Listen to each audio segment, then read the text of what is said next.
Hi, my name is Rune. I work at Sanity as a developer, and in this video I'm going to show you one of our starter templates named the kitchen sink, and we'll be previewing changes made to content on the fly.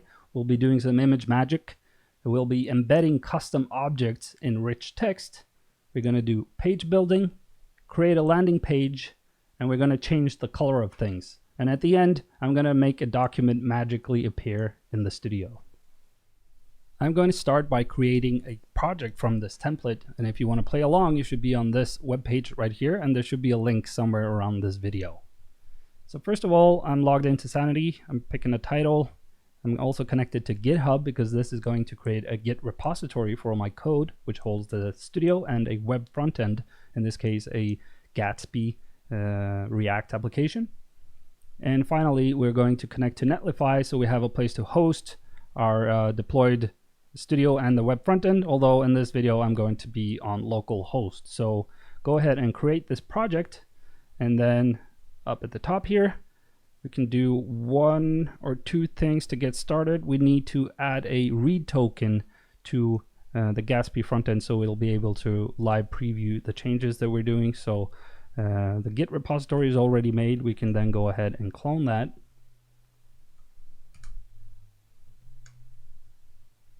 And then clicking this Open Management Console here will let me adjust some settings for the Sanity project. So we'll go in there, we'll go to Settings, API, and down here we can add a new token. Call it maybe Gatsby Live Preview. It's a read token. I'm going to add it here. Remember to copy this out. Going back to the now cloned Git repository. In here you'll find two folders, one being the Sanity Studio, the other being the Gatsby frontend. And in the Gatsby frontend, we're just going to make one little change here so it knows about our read token. So we're going to create a file named .env.development. In here, we're going to add an environment variable for this read token. It's named Sanity read token, and we're going to paste. Whoops, I already lost my token. So okay, we'll create a new one. There. Now I'm gonna be sure to copy it and then paste it in there. Okay, so that's all we need to do in terms of setup. We'll go back here, we'll start the npm install so all the dependencies are installed, and then we'll go back here and wait for the actual deployment to be done, because the last step of the deployment to Netlify is actually deploying a GraphQL endpoint, which the Gatsby app will need in order to pull data from my Sanity project. So we'll give this a couple minutes and then we'll be ready.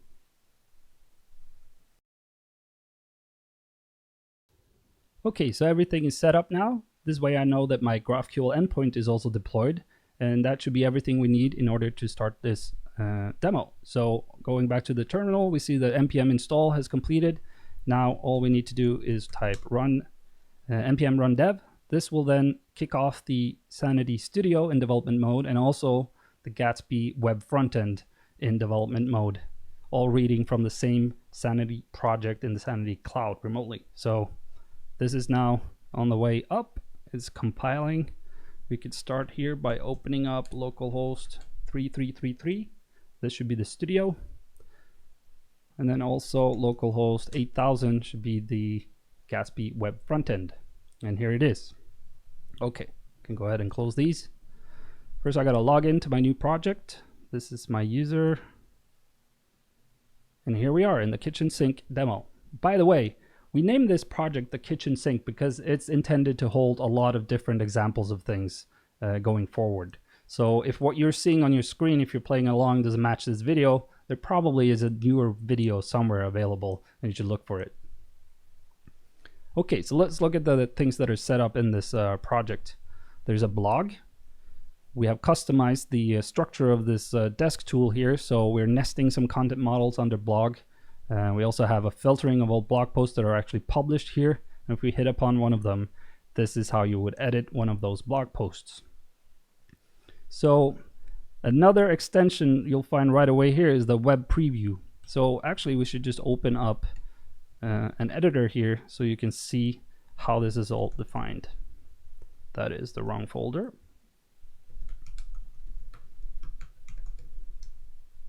what was it? Video? Here we are. Okay. So for the desk structure, we're doing some custom things. And here is the blog node. Let's go into that one. And then let's look at what's in here. So going on published posts, down at the end of a leaf, where you'll find the editor, we're defining two views for it. So one of them, the form, would be the way to edit this document, the post document. And the other thing here is a preview iframe. This is a React component that renders an iframe to the Gatsby front end, which again is set up with a read token, so it has access to all my drafts, and then are able to preview what I'm typing as a separate pane up here. So you can split this out by clicking this button. It'll open two panes at the end. I also collapse this by hitting the title of it. So then I can open web preview on this side. I have the editor on this side, and if I do a change, it is immediately reflected in the Gatsby front end. Now notice that this is actually, the studio is creating a patch, sending it to the Sanity cloud. It's preserved there as a history on that document. So any other person querying for drafts or working with the drafts will also see this this change being made. And then the Gatsby front end is getting a notification that something changed, is refreshing its data, and then is generating this page all over again with this new content. This goes for any content you will change in here, of course. And the next thing we'll look at is changing some stuff about this image. And by stuff, I mean the metadata you could use to present the image. So if we hit edit here, this image field is set up with the hotspotting feature is an option you can add on to an image model in your schema. And that lets your editors do stuff like this, where they can set a focal point, an image. So should you ever need to crop the image, you can actually preserve whatever is interesting to you in this image in the crop. So instead of having like a naive crop just top left, where half of the images is just lost the person in this example, you can make sure that the image pipeline, the Sanity image pipeline, preserves it in your crop. All of this is just metadata stored next to your image. It doesn't change the image, sorry, but it is something you can use when you present the image. You can also do things like hard cropping like this, saying I'm only interested in this part of the image, maybe resetting the focal point here, and then you see a tighter crop on that person. If I close this, it should already be reflected in my front end because it's reading all those changes.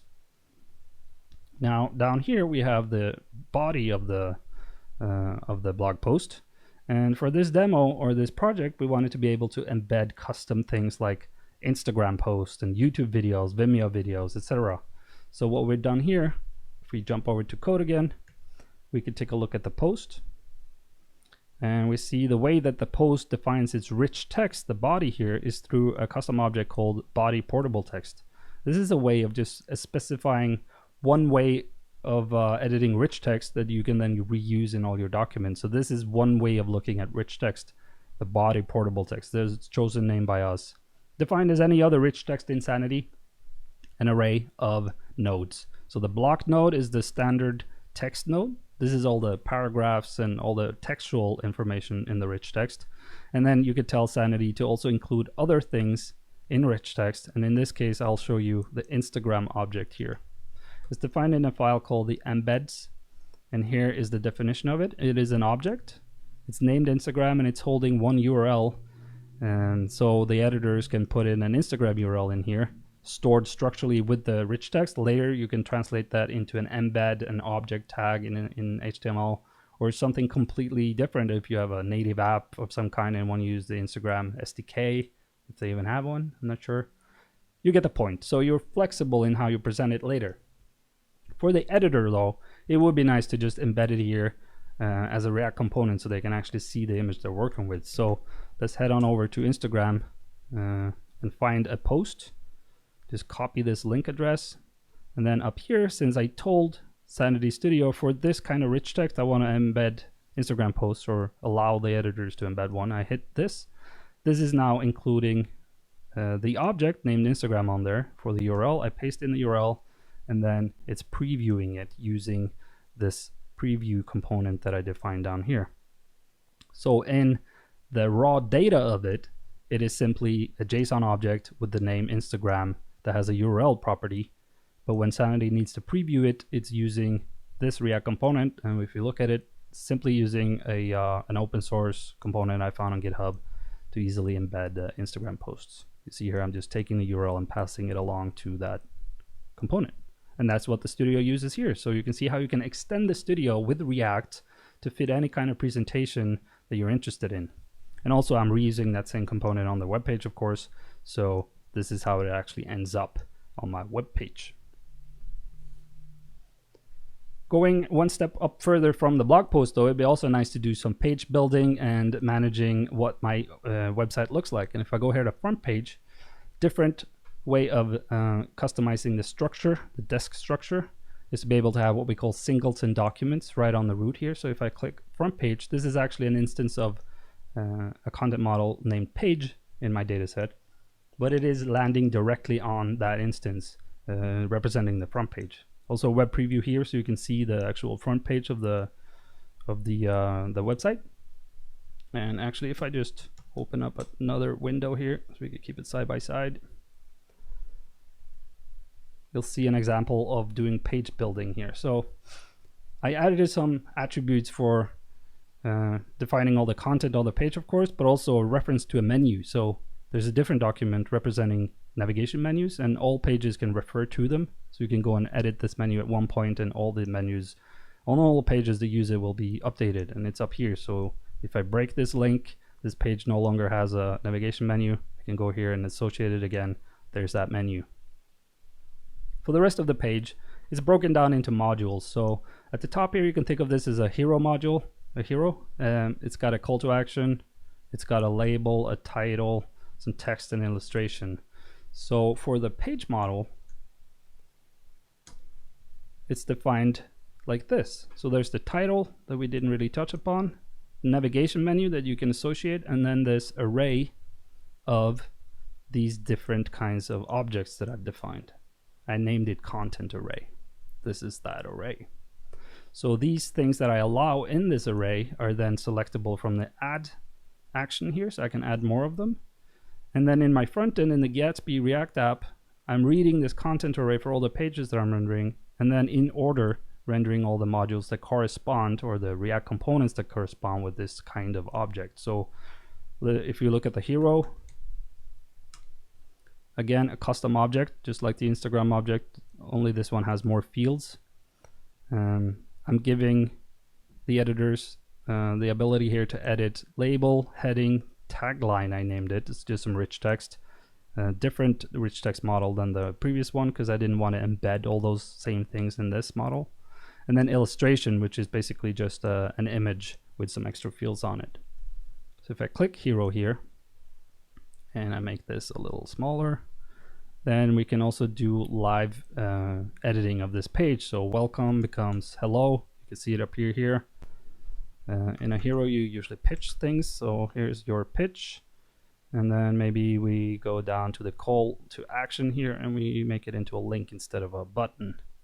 And maybe we can also flick the illustration on and off just to see how that works. So basically, I came up with an object that has the fields that I want to be able to change. And then in my front end, I respect the fields of that object, and I know how to render them. When I see a hero object, I know to reach for my hero component in React and then render those as props to that. Of course, this also goes for the order of this content array. So if I go down here, if I wanted the plans and the pricing here to be above this headline module, I could simply go down and drag it up, and then that, of course, would be rendered before that. You get the idea of this. It's a simple mind model between just what do I need to edit and then reading it in your front end later. We can do one better though. We can also model the paths and the routes in this React app. So that's what we've done under page builder here. If I create a new page quickly, let's see here. Let's name it new page. Give it the same nav menu. Give it maybe a call to action. No, actually, just let me give it a hero here. So, hello, new page here. How are you? And then we also do the same illustration, I guess, as the previous one. Oh, gotta put in the alternative text. Not very helpful, but there it is. There's a custom validation on this image model to make sure that you always include an alternative text. And then a call to action. Click me, and that will lead you to, yeah, maybe just Sanity webpage as a button. There we go. I'm going to publish this so I can associate it from a different document. So we'll go into Page Builder again, and now let's model a route. Go here, call this new page. Not very inventive, but there it is. We got a new page. Let's just publish it for good measure. And then let's go and see what happens when we go to that new page. And just like that, we've added a new path to our web front end, consisting of a page that we just created that has the content that we just put in there. Clicking this link will take you to the reference document. So if you click that, we'll end up on the editing of that page again. And then we can do more stuff in here, like maybe adding UI component reference. This is just an identifier for the web page to know what kind of visual element to put in there. And one of them is named top wave. So if I do that, you'll see a top wave appearing. There's also one called bottom wave. Well, that's not very nice, but there you have it. Yeah, it doesn't always work in all kinds of configurations, but that's how you do that. This design, by the way, is from theme gallery of Tailwind CSS. I should probably attribute this better. I'm sorry about that. So I've shown you some customizations that's been done to previewing data and then live previewing it like this, either with a tab up here or in rich text. But another powerful way of customizing with React components is, of course, input components. So right now we're going to change the color of the front page. So if we go over to site settings, here's some higher order general data about this site. And down here we have some colors to control the theming of the site. So we could go back to this model again to split out the panes here. And these colors control the gradient back here. So what I've done here is I've installed a plugin that gives me a color type in my dataset or in my schema. And it also has a React component attached to it. So the color itself is stored as the hex value and the RGB value, etc., as JSON, an object in my JSON. Actually, you can take a look at it here if you go to inspect. This is what the plugin is actually storing in terms of the color values, but this is not a very good experience to be manually inputting all these numbers and these hex strings. So it also provides a React component to edit and preview this data. And then once Sanity sees that, oh, this kind of input has its own React component, it just delegates to that. So the whole experience can be customized. So if I change the color in here, it should also be changing on the front end, making my design progressively worse. Yeah, that's not very nice at all. So you can see how you can customize in terms of inputting data. There's a lot more plugins that you can explore, by the way, on our site, sanity.io/plugins. You'll find a whole gallery of them divided by categories. And for this particular demo, I use the color input here. This is how you would install it. You can also do it by npm, of course, but this is a nice shortcut to also declaring it as a plugin in your sanity.json configure file, which you'll find in the Sanity folder. No, sorry, the studio folder in this project. And then this is how you would use this color in your schema. So finally, I'll show you one cool feature of the Sanity command line tools, which will let you create an object right from your editor. So if we go, we'll first open up all the blog posts here. So this is open. I'll show you the real-timeness and the collaborativeness of the Sanity platform. So this can be a stand-in for someone else working in the studio and creating a document, and you'll see here what would appear on your screen while they did that. So we'll go over to the terminal here. We'll make sure we're in the studio folder, and the Sanity command line tools are available in the Sanity command. If you just run that, you should see a list of all the options that you have. The one we're looking at right now is the documents one. So Sanity documents, create. This will open up your configured editor to create a new document, and it's bootstrapping some of the values here for you. So for the type, we're going to go in here and we change it to post, and then keeping an eye on this list back here. When I save this, there it is. It suddenly appeared in my list of posts. Actually, we could do one better. We can go documents, create, replace, and watch, which will let me just save this file and then edit it and update it. So again, I'm going to create a new post, write this file. There's the latest one I edited. All this is a horrible experience. Shouldn't have used the VI for this. Okay, one more. I'm gonna first define my editor to be VS. How do you do this? VS Code. And then I'm gonna run this command again, hopefully opening this in VS Code this time.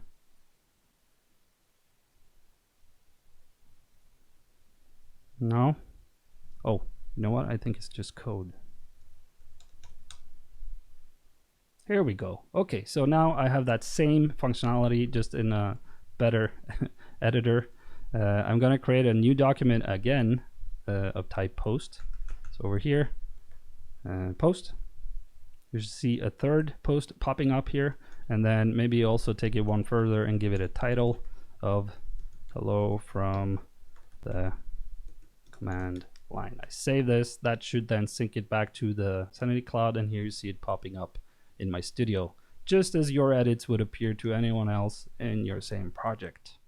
Thank you for watching this video, and if you'd like to learn more about Sanity or involve yourself in the Sanity community, we invite you to join our Slack, our community Slack, and it's available by going to slack.sanity.io, enter your email address, and you'll receive an invitation to join over 4,000 other developers and myself and the other employees on that Slack. A great place to ask questions, show what you're building, get inspiration for things. Other people are there to help. It's a great community, and we invite you to take part. Thank you for your time.